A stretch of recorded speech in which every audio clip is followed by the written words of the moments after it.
भएका नेपाल प्रहरीका प्रदेश Rohit legal Jersey number 2 मा गोविन्द विक युवा अनुभव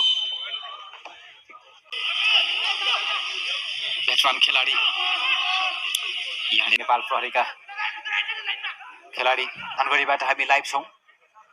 प्रदीप ठुलो वाइज युनियन लम्कीले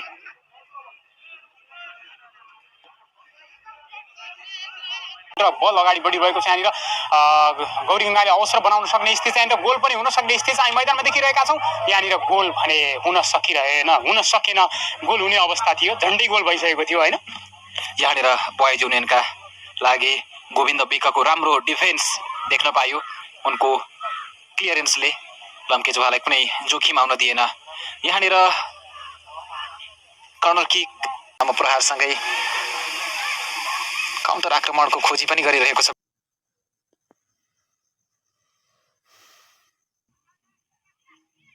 लम्केजुवाको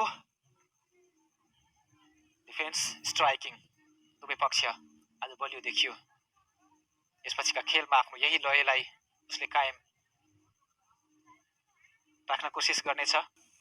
अब केही मिनेटको खेल बाँकी छ। आज उद्घाटन खेल राम्रो पास हुन सक्छ।